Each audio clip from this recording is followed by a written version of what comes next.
And once again, I want to thank you all for being here, and it's an honor for me. Some of you I've met, and some of you I just got to meet, and I think it would be nice if you said a few words to the press, which is right back here. Do we have a camera over here? It'd be nice if you could, oh, there it is. You could speak to the, you don't want to turn your head so much. I do it a lot. It's not pleasant. But perhaps we could start with you, please. Thank you very much. Great gentleman, by the way. Merci pour m'avoir donné la parole, Monsieur le Président. Thank you for giving me the floor, Mr. President.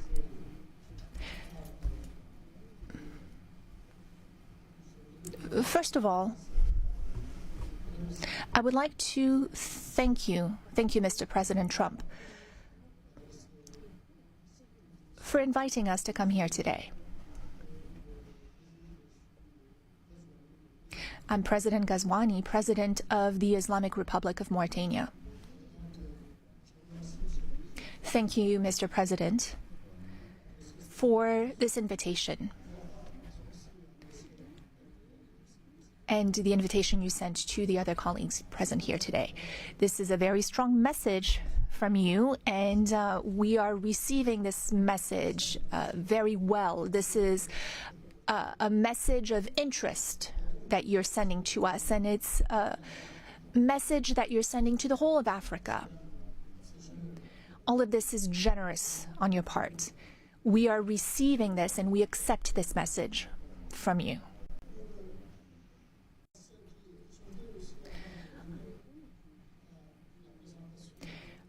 Before I talk about my country,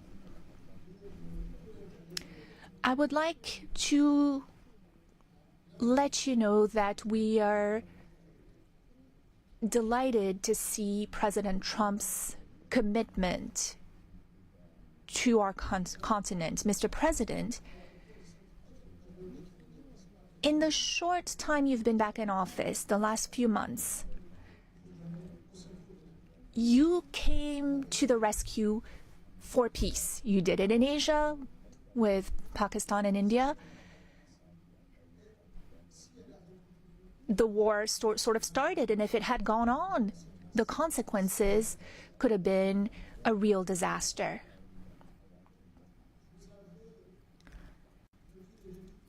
Since the beginning, you've been doing a great deal of work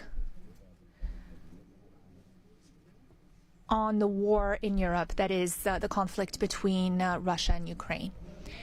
You rushed to Africa to resolve a long-standing problem. Lots of efforts had been made by many heads of states, but your will made it possible for this agreement to be signed. And now, this conflict is behind us. You are currently working with a great deal of enthusiasm. And you're also working on the Middle East. You're paying a great deal of attention to the Middle East. We all know how far back this conflict goes. It is a conflict that is about 80 years old. 70 years, but it is also a war that has been raging for a year and a half. And you've also talked about the human toll. Many people have died in this conflict.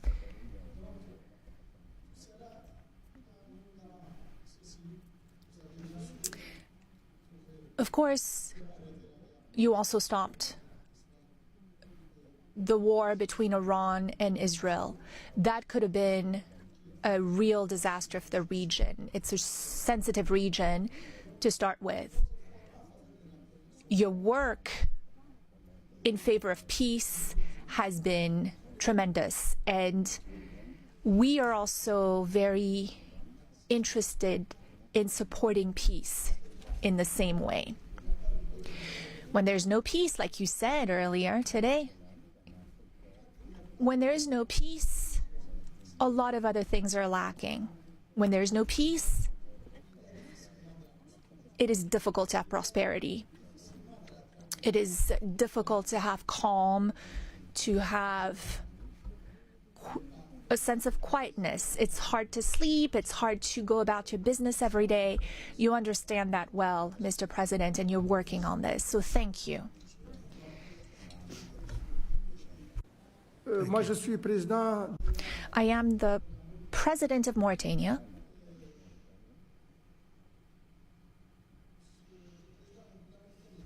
Mauritania is a small country.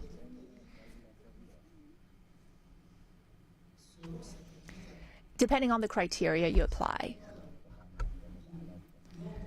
If you look at the number of people who live in Mauritania, it's a small country because we have about 5 million people in Mauritania. We might just be a little bit over 5 million. It's a small country also in the sense that what influence it has throughout the world. It's not like the US, Mr. President.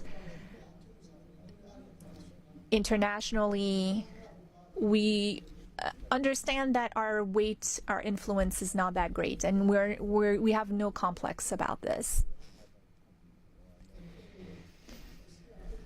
It's also a small country because of our level of prosperity. We're not a very prosperous country. We have many problems related to the well-being of our population. But it is also a great country, a big country in other ways. Mauritania is a great country in the sense of its strategic position.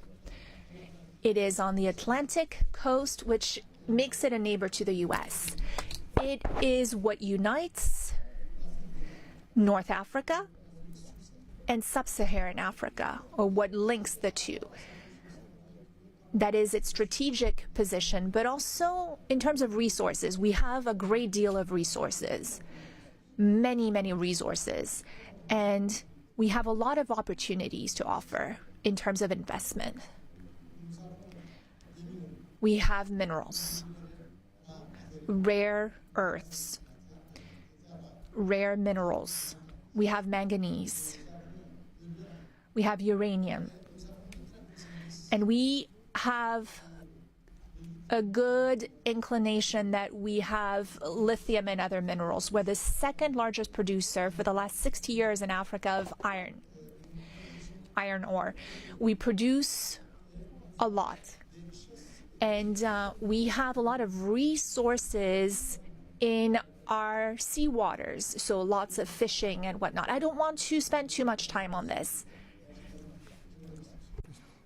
But I appreciate it very much. I appreciate it. Maybe we're going to have to go a little bit quicker than this because we have a whole schedule. If I could just say it's, your name and your country would be great. Thank you, please. Muito obrigado, Sr. Presidente Trump, e sobretudo. Thank you, Mr. President, and for welcome everything. For us, it's the second time here to come as a guest. The first time we had that meeting in Guinea-Bissau,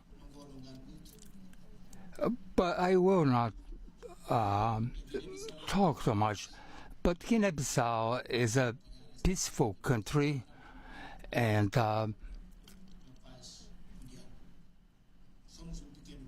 we are a small country, but we are a great state. Not a great state like the United States, but we are a great country as well. And to end, we are following your dynamics and the war with Russia and Ukraine. And you can count on Guinea-Bissau. Thank you very much.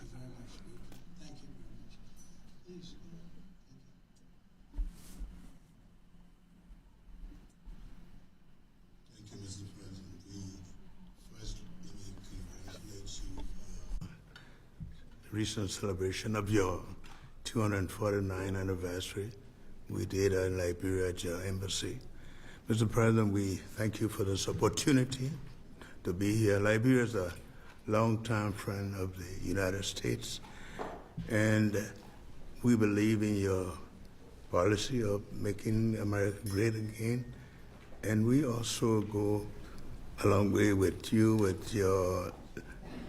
in your diplomacy that has to do with economic development and commercial friendship. Liberia has a lot of minerals, and one of the things we ask as good friends for a long time is the opportunity to do a survey of our minerals.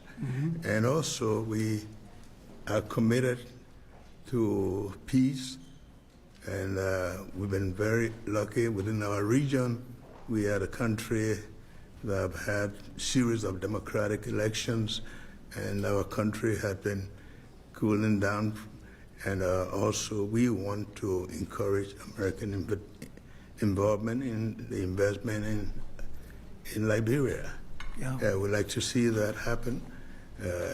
We want to work with the United States in peace and security within the region, because we are committed to that. And we just want to thank you so much for this opportunity. Well, thank you, and such good English, such beautiful. Where did you learn to speak so beautifully? Where were you educated? Where? Yes, sir. In Liberia. Yes, sir. Well, that's very interesting. It's beautiful English. Sure. I have people at this table can't speak nearly as well, Very and good, sir. Thank you. they come from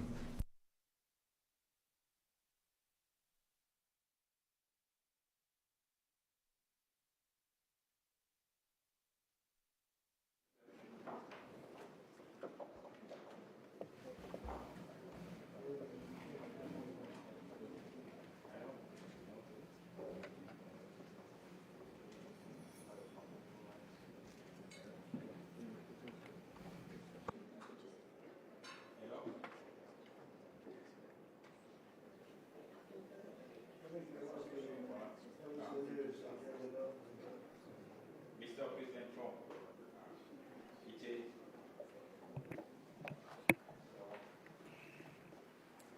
it's a great pleasure to meet a great American homologue président africain.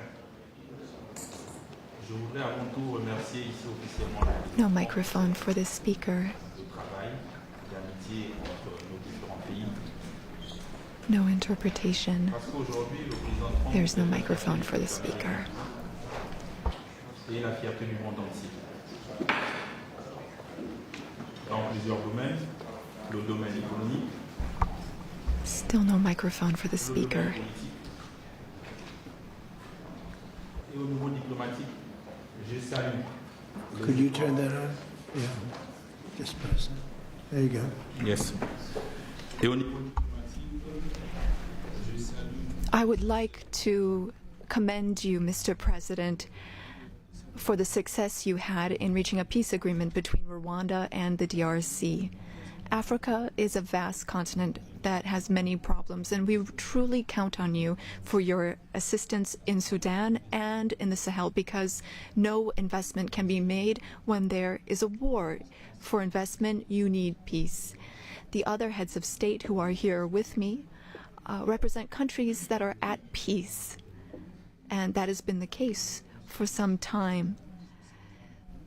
When we also have raw materials, minerals, rare earths. We are not poor countries. We are rich countries when it comes to raw materials, but we need partners to support us and help us develop those resources with win-win partnerships. That is our wish. I often listen to your remarks and speeches, Mr. President. We also want our raw materials to be processed locally in our country so that we can create value and to create jobs for youth so that they stop dying. They are crossing the sea, the ocean, to go to other countries. That is what we want, to have local processing of raw materials. Gabon is a rich country. We have over 2 million inhabitants and a great deal of diversity, raw materials, oil and gas reserves. And we would like those resources to be tapped. using an economic model that fits. Since our liberation, we have changed how we do trade. We have focused on transparency and bids for anyone who wants to come invest in our country. If you follow the news, we have also worked on agreements with the European Union, and we wanted to review those because we didn't think that those were win-win opportunities. So our market is open. We want to process manganese locally, which you purchase through a company called Aramet.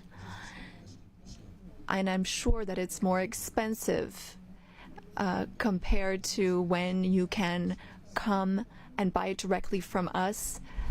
In order to do this local processing, we need 8 to 10 gigawatts of electricity. Again, this is an open bid. Any American company that wants to invest in electricity in Gabon is welcome to take advantage of that opportunity. Now, looking at defense, the Gulf of Guinea is an issue.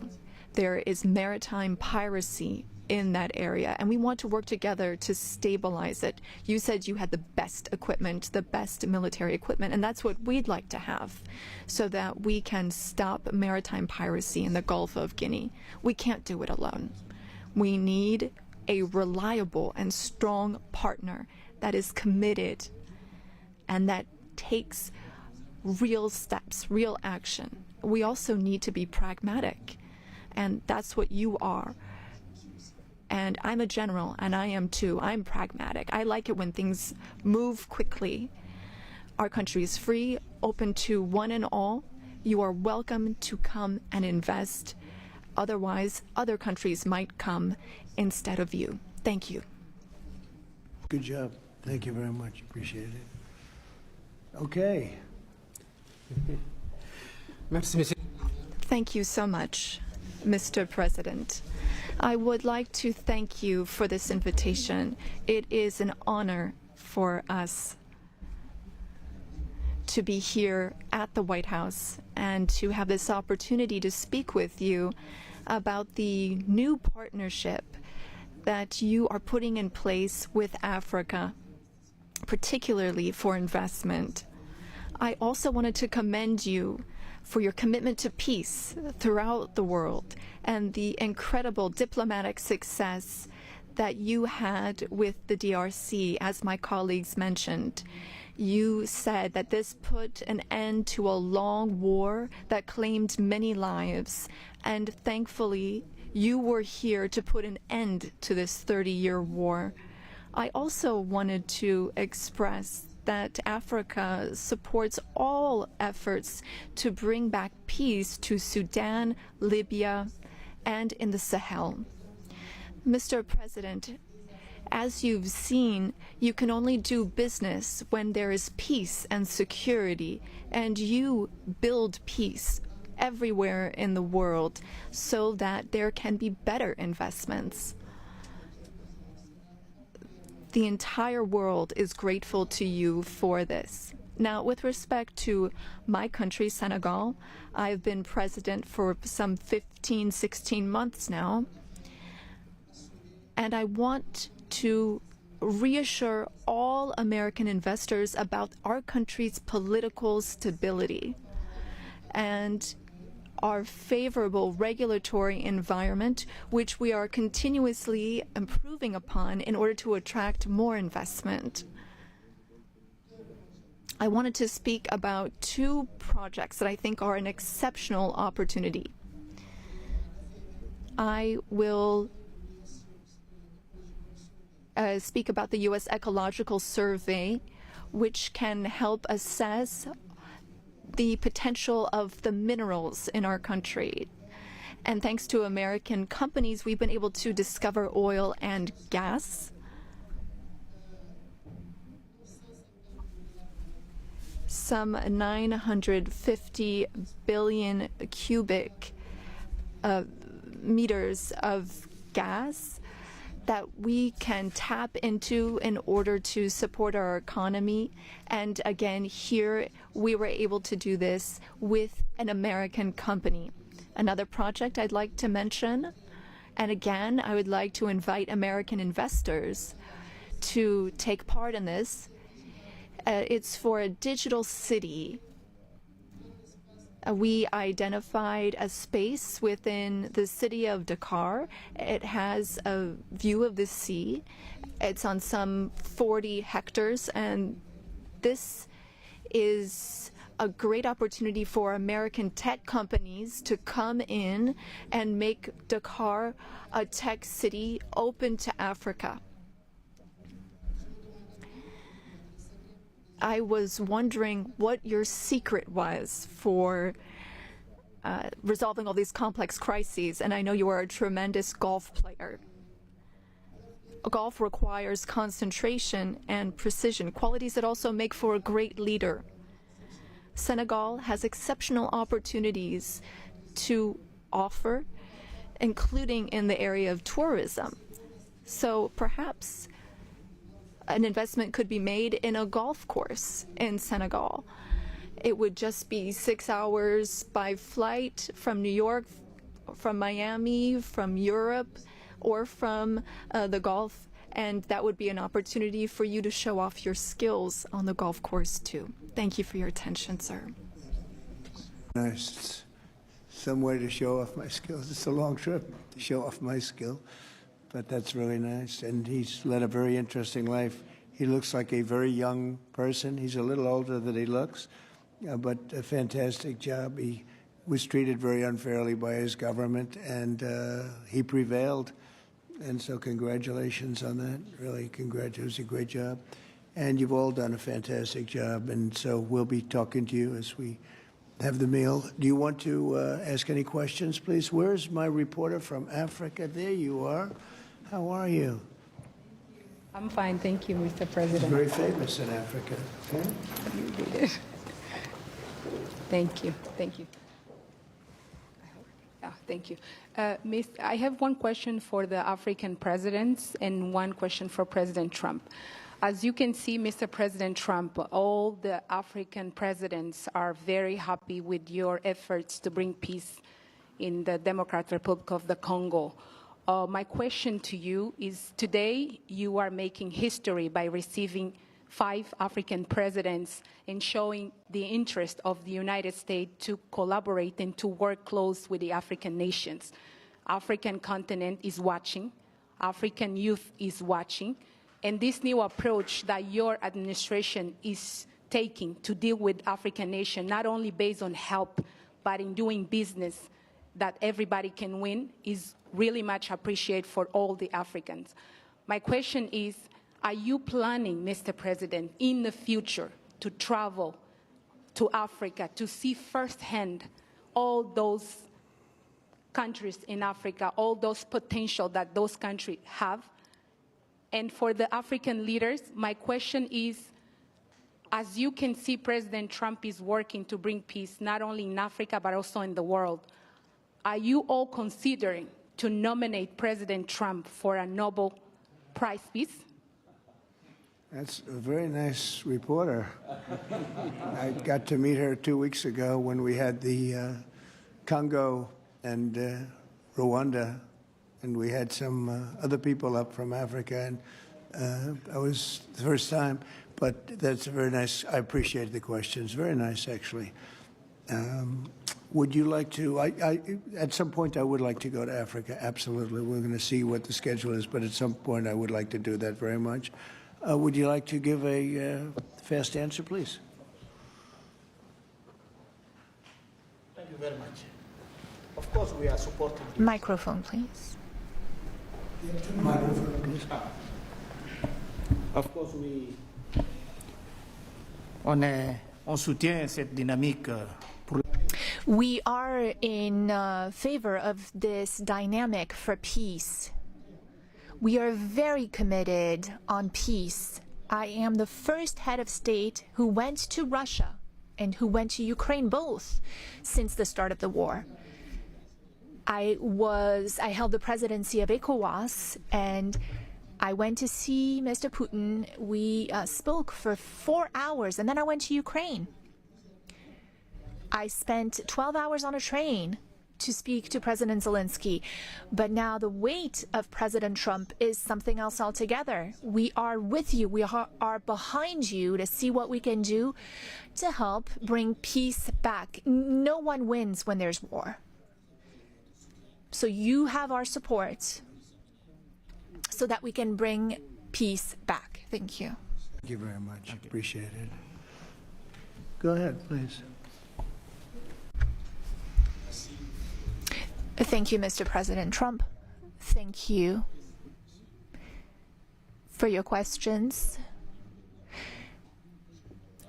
A Nobel Peace Prize, well, I don't see any problem with it. I think that President Trump deserves it for all the efforts that he's worked on. And he brought peace back in the SEAC region. That is my region, the region where DRC and Rwanda signed a deal. And so he is now bringing peace back into a region where that was never possible. So I believe that he does deserve a Nobel Peace Prize. That is my opinion on this. Well, thank you very much. Very nice. Thank you. I didn't know I'd be treated this nicely. This is great. We could do this all day long. Thank you very much. Please, go ahead. Mr. President, I believe that we have to continue to support America in the strength to be able to bring about peace in the world. America is a melting point and also a country that we all look forward to. And I want to encourage you, because without peace, we can't have a world to live in. And we stand with you on that. Right. Thank you. Well said. Please. Thank you, Mr. President, and thank you for your question. Very important question indeed. Forgive me for saying this, but unfortunately, I don't really understand. I don't know how things work when it comes to Nobel Prizes, but I can guarantee you that Mauritania would never be opposed to President Trump receiving a Nobel Peace Prize, because he's already working very hard in favor of peace throughout the world, with no distinction, no regard to what continent it's on, and he's working on areas where there are tensions everywhere, and he's committed towards peace, and our world needs more peace. Thank you. Very much. Thank you. Thank you very much. The jury will decide. It's not a matter of voting amongst our countries, but what is for sure is that the results and the work has been done in such a short amount of time show that you would be a good recipient. And I'm sure that the jury sees that, and the rest of the world sees it as well and understands it.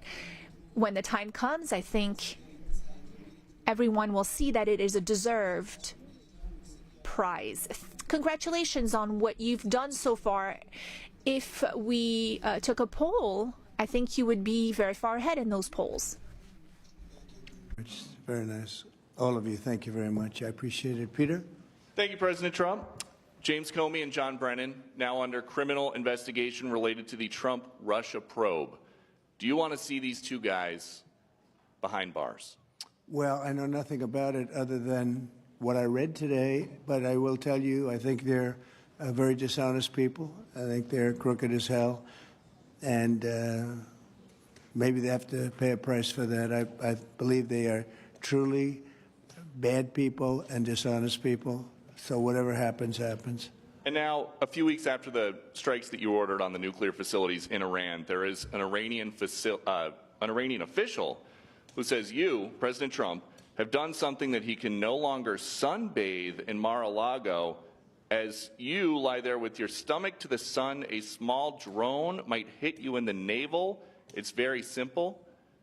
Do you think that's a real threat? And when is the last time you went sunbathing anyway? It's been a long time. It's been a long time. I don't know. Maybe I was around 7 or so. I'm not too big into it. Yeah, I guess it's a threat. I'm not sure it's a threat, actually, but perhaps it is. And on one other subject, two Democratic senators now, Cory Booker and Alex Padilla, have a new bill out. They want to require CBP and ICE officers to have legible IDs, and they don't want CBP or ICE officers covering their faces. Would you ever sign that? Well, they wouldn't be saying that if they didn't hate our country, and they obviously do. I'm surprised that they would do it, knowing a little bit about them. I don't know them well, but these officers are doing a tremendous job. They're great patriots. If you expose them because of statements like have been made by Democrats and others on the left, usually, mostly, I think probably exclusively, you put them in great danger, tremendous danger. And it's sort of funny when people picket in front of Columbia, in front of Harvard, and they have masks on, more than masks. I mean, you can't see anything. Nobody complains about that. But when a patriot who works for ICE or Border Patrol puts a mask on so that they won't recognize him and his family, so they can lead a little bit of a normal life after having worked so hard and so dangerously, there's a problem with that. So they have this is the problem with the Democrats. They have a lot of bad things going on in their heads. They've really become they've lost their confidence, number one, and they've become somewhat deranged. I want to do whatever's necessary to protect our great law enforcement people, and they are right at the top of the list. And your agriculture department also announced this week that they are going to start limiting Chinese ownership of American farmland. Why do you think that the Chinese have been buying up all this farmland in our country so close to military installations? Well, I don't want to get into that. I have a very good relationship with President Xi. We're going to see, and I'm going to, they're going to be making a recommendation to me, but we have a very good relationship. As you know, they're paying a lot of tariffs to the United States now, and so I'm not going to get into that right now. Yeah, please. Yesterday, the Wall Street Journal reported that the White House was weighing whether to send another Patriot air defense system to Ukraine. Can you confirm that reporting? They would like it. They've asked for it. They're very rare indeed, because a lot of systems have been sent to Ukraine. But they would like to. I know they made the request. We're going to have to take a look at it. Very expensive system. It's a shame that we have to spend so much money on a war that would have never happened if I were president. That's a terrible, terrible war over there, and truly a shame. It's very sad. When you talk about a system like that, highly sophisticated, tremendous amount of money, and they're doing it because they want to prevent death. They're getting hit hard, very hard. So we're looking at it. Also on Russia. Yesterday, sir, as well, Ukraine was hit by over 700 drones sent by Russia last night. What's your response to that attack? Well, I've been sort of letting people know I'm not happy about what's going on. It's a war that should have never happened. It should not happen now. They're losing. Now it's up. I've been saying 5,000. Now it's up to 7,000. Think of it, 7,000 people a week on both sides. 7,000 people, young, mostly military people, young souls are dead and dying, and it should be stopped. It should be stopped. Very sad to see what's happening. Yes, please. Sir, can you explain how you calculated your latest round of tariffs? Was there a formula that was used? And do you expect any of these countries to face tariffs as well? The formula was a formula based on common sense, based on deficits, based on how we've been treated over the years, and based on raw numbers. And we're going to have a couple of more coming out today. Brazil, as an example, has been not good to us, not good at all. We're going to be releasing a Brazil number, I think, later on this afternoon or tomorrow morning. but they're based on very substantial facts and also past history. You look at the past history. We never had anybody in the White House that understood the numbers or were into it like I have. You know, we've taken in hundreds of billions of dollars in tariffs, hundreds of billions, and we haven't even started yet. And it's going to be a great thing for our country. And I think it's going to be a fair thing for the world. And we really haven't had too many complaints because I'm keeping them at a very low number, very conservative, as you would say, number. And we haven't had, I'm sure they will be complaining at certain points, but we haven't had complaints. We've been treated very unfairly by both friend and foe. And friend has treated us very badly. It's not even believable that for so many years, you know, I was using tariffs in my first administration. We had the most successful financially administration that there's ever been. This is going to be much better. But we got cut short with the COVID because I didn't think it was appropriate when, you know, Italy, Spain, so the horror show that a lot of the countries went through. So I cut it a little bit short. But we took in hundreds of billions of dollars, and we had the most successful term ever from a president financially. But this is going to be much more successful. Yes, please. Do you expect any of the countries here to face tariffs as well? I haven't thought of it, but I don't know. Let's see, I like him, and him. No, I don't think so. Not too much. He's very good. He's a friend of mine now. Yes, Thank you for taking our questions, Mr. President. Okay. You talked about the amount of external revenue the country has brought in thanks to your tariffs. Can you talk about how these hundreds of billions of dollars that are getting brought in will help grow the country, and what do you hope to put it towards? Well, bigger than the tariffs, actually, are the fact that when you charge the tariffs at a certain point, they say, well, we can't pay those tariffs. It doesn't make economic sense. These are wealthy countries, and they or their companies will come into our country and build, and that's what's actually happening. If you had a very low tariff, there'd be no incentive to do that. If you have no tariff, like we used to have, which is so stupid, it's not even believable, but then obviously they make their product, the product in their country. They have the jobs, they have the income, they have the taxes, they have everything, and they just send it into us, and it's jobs that we wouldn't get. Now the wheel is turned. And what we're doing is more important, we're taking in hundreds of billions of dollars, money that we've never seen before. But more important than that, we have a lot of people that would rather not have to pay that. So they're coming in and they're building plants. AI, we're leading everybody, including China, by a lot with AI. They're building their own plant. You heard me say yesterday, they're building their own electric generating plants to go along with the factories or plants that they're building. If they want to do that, we're getting them fast approvals, very fast turnarounds. They're using mostly natural gas to start off, but they're using coal. They have the right to use coal. They have the right to use nuclear. Nuclear's come a long way in the last 5 years. So we're getting them very fast approvals.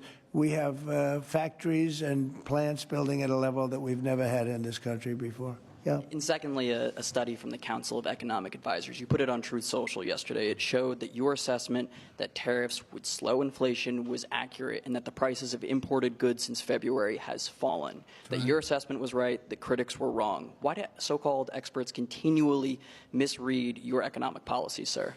Well, it's not the experts. It's the fake news and a combination of that and the Democrats. I saw an ad on television today on Fox. And it was some ad about, Trump has raised costs. It's the opposite. I actually put out a statement. I brought down costs. I brought down the cost of groceries. I brought down the cost of energy, tremendously groceries. If you remember my first week in office, the press was screaming at me about the cost of eggs. They were 4 times higher than they were just a short time ago. That was caused by Biden and stupid policies. And we got that down, and by Easter, it was normalized, and now it's actually even at a lower price. So when I see an ad like that, it's always good to respond. I feel you have to respond. It was an ad that things are more costly. No, they're much less costly. Yesterday, $1.99 a gallon. There's 3 states were selling gasoline at $1.99. You haven't seen that for a long time. And I brought costs way down. Just about every cost. I can't think of a cost that went up but just about every coast. So what they do is they lie. I mean, they take ads.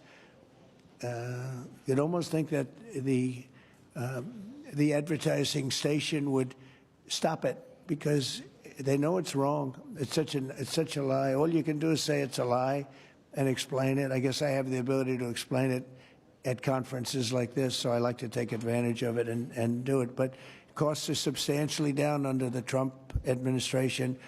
And as you know, Biden had the highest inflation, I believe, in the history of our country. They say 48 years, but regardless, I think it was really the highest in the history of our country. And they were up to numbers that nobody ever saw before.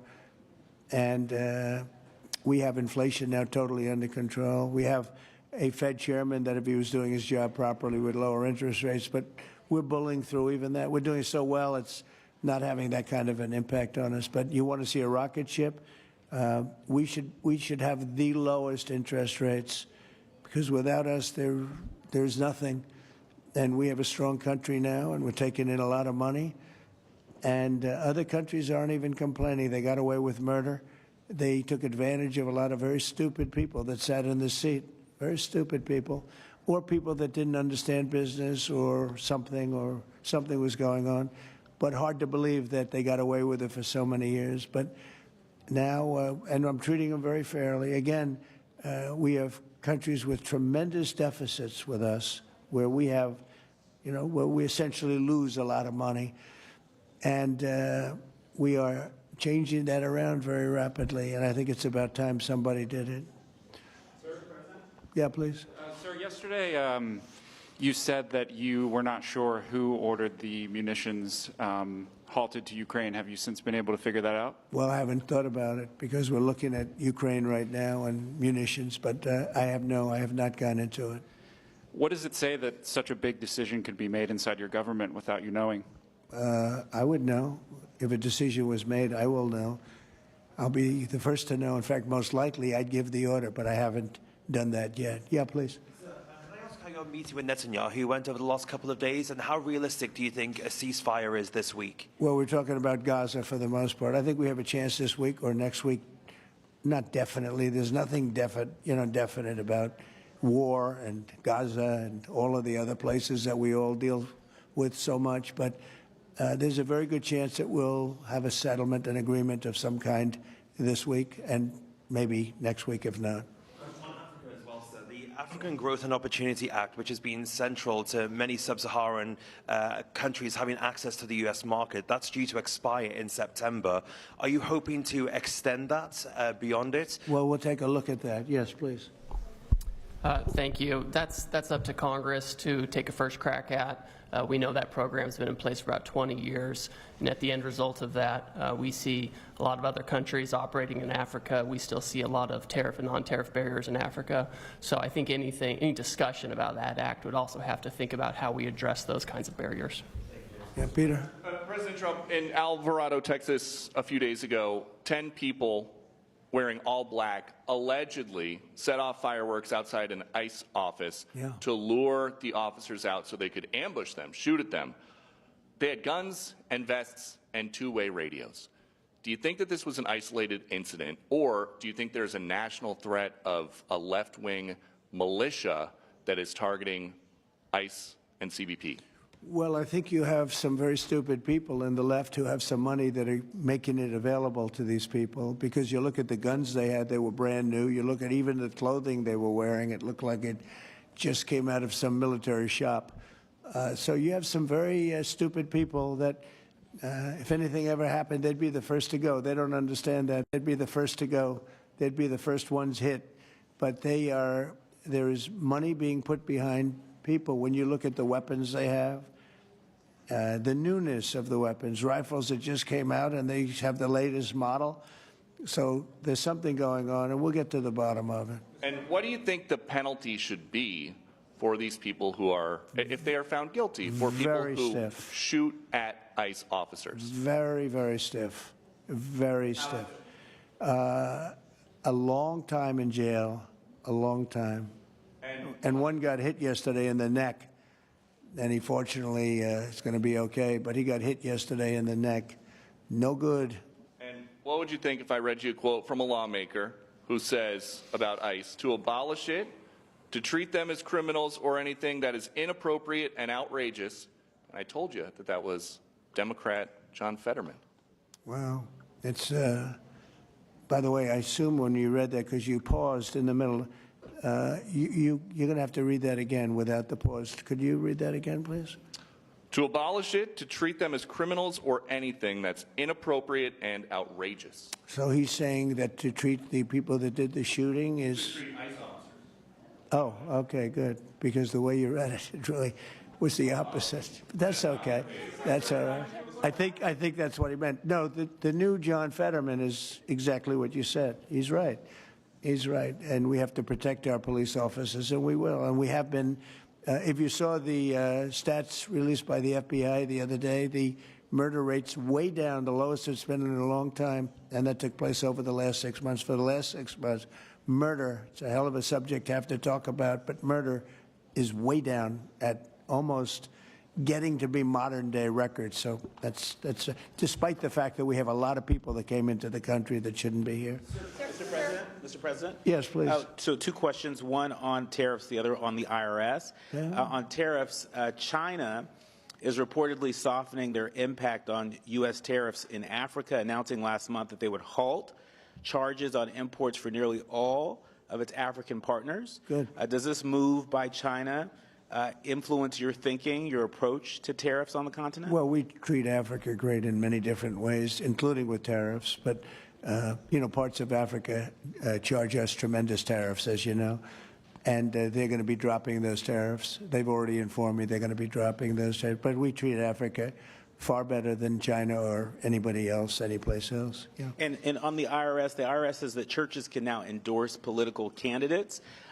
What's your reaction to this, and how do you expect this to influence some of the work that's afoot on the continent? There's a lot of American churches that are missionaries doing missionary work on the continent. Do you support that? I love the fact that churches can endorse a political candidate. I think so, because we have a lot of respect for the people that lead the church, for the pastors and the ministers and the rabbis and the all different leaders, all different religions, and people respect those people. And I think there's nothing wrong. You know, it was a very big penalty if that took place just a little while ago. They had a thing called the Johnson Act, and it was a very big penalty. I think it's great if a pastor, minister, priest, rabbi, and we could very much go into your religion, by the way, which is something that people are having great respect for throughout the world. If somebody of faith wants to endorse, I think it's something that I'd like to hear. And I can guarantee you the people that they're with every Saturday or Sunday or whenever it is they're with, they want to hear from these people. And it was a very severe penalty. Those people were not allowed to speak up. Now they're allowed to speak up. No, I think it's terrific. Mr. President, your administration took new actions against Harvard University today. Are you still optimistic about reaching a deal with the university? Oh, yeah, I think so. Harvard's been very bad, totally anti-Semitic. And, yeah, they'll absolutely reach a deal. Peter? I just got a text from our colleague, John Roberts. He says that we are now reporting the guy who was arrested in the Alvarado, Texas incident for tampering with the evidence was a green card recipient under the Biden administration and a prior DACA recipient. What do you think of that? It's very sad. It's very bad. A lot of them are here. We came in 21 million. I think it's higher than that, by the way, but they say 21 million people came in. Many of them are criminals. Many of them are murderers. 11,888 is what they say are murderers. And they came in through open border policies, no checking, no vetting, no nothing. And we have a lot of that. And despite that, we have crime down, which is pretty amazing. And this is a And long say hello meeting, to so John. Say hello to John Roberts. I will. I'm sure he's watching this right now. A lot of news has broken since we've been in here. Axios says a secret White House meeting between Steve Witkoff, Ron Dermer, and a Qatari envoy on Tuesday led to significant progress in the negotiations over the Gaza hostage and ceasefire deal. What can you tell us about this It's secret very possible. meeting? I will tell you we're getting very close to a deal. I don't know if it's secret or not secret, but it doesn't matter to me. Secret's fine if it gets us to where we want to be. We want to have a ceasefire. We want to have peace. We want to get the hostages back. And I think we're close to doing it. Okay? Thank you all very much. Thank you very much. Thanks, President Trump. Thank you, Peter. Good job, everybody. Huh? Thank you. That was a good job.